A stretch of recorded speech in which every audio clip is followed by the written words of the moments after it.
যেখানেই যাব সেখানেই হচ্ছে মা দুর্গা। পার্সোনাল ফেভারিট হচ্ছে বনানীর পুজো। এদিকে এত বড় একটা স্পেস, পুরান ঢাকায় এরকম স্পেস পাওয়াটাই অসম্ভব। মন্দিরের কথা জিজ্ঞাসা করেন তাহলে সেই ক্ষেত্রে হচ্ছে আমাদের ঢাকেশ্বরীটা আমাদের জাতীয় মন্দির। কম্পেয়ার করব না কোথাও, দুই জায়গার পূজায় অনেক সুন্দর। পুজোর মধ্যে অভিজাত, নান্দনিক এসব কোনো শ্রেণী ম্যাটার করা উচিত না। বনানী একটি অভিজাত শ্রেণীর এলাকা, এটা আপনারা সবাই জানেন। অভিজাত শ্রেণীর পুজো এবং যে ঢাকেশ্বরী মন্দির রয়েছে এবং অন্যান্য যে পুজোগুলো হয়ে থাকে, এই পুজোগুলো আসলে সনাতন ধর্মের ভাই বোনদের কাছে কার কাছে কেমন? ব্যাপারটি আসলে এই যে অভিজাত এলাকা রয়েছে সেই অভিজাত এলাকার মানুষজনের যে নান্দনিক পুজোর যে সাজসজ্জা এবং ঢাকেশ্বরী মন্দিরের যে চিরাচরিত যে সাজসজ্জা, এর মধ্যে একটি পার্থক্য অবশ্যই রয়েছে। কোন পূজাটি আসলে তারা কেমন উপভোগ করে থাকেন এই বিষয়টি একটু ঘুরে ঘুরে জানার চেষ্টা করব। দুইটার পার্থক্য আকাশ আর পাতাল। পুরান ঢাকায় বেসিক্যালি যেটা হয় আমার রাস্তায় পূজা, তো রাস্তায় পূজা স্টেজ করে মণ্ডপ করে, কিন্তু এদিকে এত বড় একটা স্পেস, পুরান ঢাকায় এরকম স্পেস পাওয়াটাই অসম্ভব। এত বড় স্পেস, এত সুন্দর, সব শৃঙ্খলা, পুরান ঢাকায় এটা সম্ভব না। ঢাকেশ্বরী মন্দির কারণ ওইটা হচ্ছে আমাদের জাতীয় মন্দির, ঠিক আছে? তো ওইটাকেই আমরা বেশি প্রাধান্য দিই যেহেতু ওইটা আমাদের জাতীয় মন্দির। তারপরে তো অন্যান্য মন্দির আছেই, রমনা মন্দির আছে, তারপরে যেমন এখানে আসছি বনানীতে।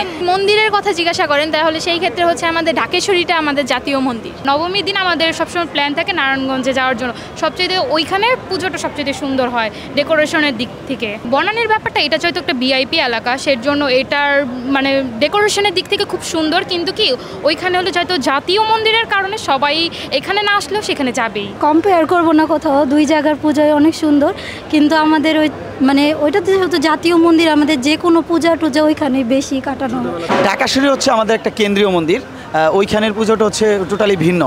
আর এখানের যে জাকজম বা একটা আয়োজন, খুব সুন্দর একটা আয়োজন, কারণ ওই আয়োজন থেকে এখানের আয়োজনটা আরেকটু প্রফুল্ল, এবং পাশাপাশি মায়ের প্রতিমা বলেন, আয়োজনের যেই প্যান্ডেল বলেন, সব দিক দিয়ে খুবই সুন্দর, খুবই সুন্দর। ঢাকা সিটির মধ্যে যে বনানী সিটির মধ্যে সবচেয়ে শ্রেষ্ঠ পূজা হয় এখানে, আমরা সেটা জেনে আমরা এখানে আসছি। আমরা এসেই আমরা যে মাকে আগে দর্শন করেছি, পাশাপাশি সকল ভক্তবৃন্দের সাথে এসে খুব আনন্দ লাগতেছে। আমার মনে হয় পুজোর মধ্যে অভিজাত, নান্দনিক এসব কোনো শ্রেণী ম্যাটার করা উচিত না। পূজাটা আসলে সার্বজনীন পুজো এমনি এমনি বলা হয় না, সব শ্রেণীর মানুষ আসে বলে এটাকে সার্বজনীন পুজো বলা হয়। তো এলাকা ভিত্তিকভাবে যখন আপনার এটাকে অভিজাত শ্রেণী বা একটা শ্রেণীর ভিত্তিক বৈষম্য নিয়ে আসেন, তখন একটা কোয়েশ্চেন চলে আসে। আমি মনে করি না বাংলাদেশে এসব আনা উচিত। অন্তত প্রতিমাকে দেখার মধ্যে তো কোনোটাই হচ্ছে ভেদাভেদ নেই, সবই হচ্ছে যেখানেই যাব সেখানেই হচ্ছে মা দুর্গা। এখন সত্যি কথা বলতে আমার হচ্ছে পার্সোনাল ফেভারিট হচ্ছে বনানীর পুজো, মানে আমার এখানে আসতেই হবে। আমি হচ্ছে গত বছর এই বছরও সেম, যেমন ফ্রেন্ডের সাথে আসছি, তারপর কালকে আবার হচ্ছে ফ্যামিলি নিয়েও এখানেই আসার প্ল্যান।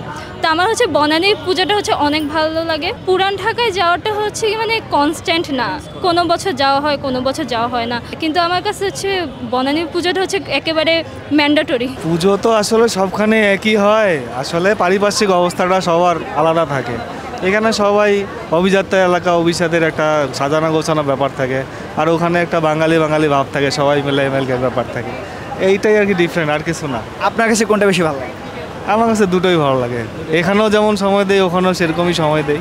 দুইটাই সুন্দর, বা দুইটা আয়োজক কমিটি যারা রয়েছে যথেষ্ট আন্তরিকতার সঙ্গে এবং যথেষ্ট পরিমাণে চেষ্টা করে সুন্দর করার জন্য। তবে ঢাকেশ্বরী যে জাতীয় মন্দিরে যেটা প্রোগ্রাম হয়ে থাকে এটা হচ্ছে আমাদের মূল সেন্টারে, এবং আমাদের বনানীতে যেটা হয় একটা, এটা হচ্ছে ডেকোরেশন বলেন বা এই সবার যে একটা আকর্ষণ থাকে, মূল যে বনানী গুলশানে আমরা আসতে চাই, এই আকর্ষণটাকে ফুটিয়ে তোলে এটা হচ্ছে বনানী গুলশানে। হ্যাঁ, অভিজাত, এবং এখানকার ডেকোরেশন বলেন বা মন্দিরের প্রতিমার গড়ার যে কৌশল বা ভিন্নতা, এখানে আসলে বোঝা যাবে না। খরচ বর্তমান প্রেক্ষাপটে অনেক বেড়ে গেছে, কারণ আমাদের ডেকোরেশন কস্ট বলেন বা প্রতিমা শিল্পী যারা রয়েছে এদের যদি আমরা তুলনা করতে চাই 2024 কিংবা তার পূর্ববর্তী যেসবগুলো আমাদের কষ্ট হয়েছে, এর চাইতে প্রায় দ্বিগুণ হয়ে গিয়েছে।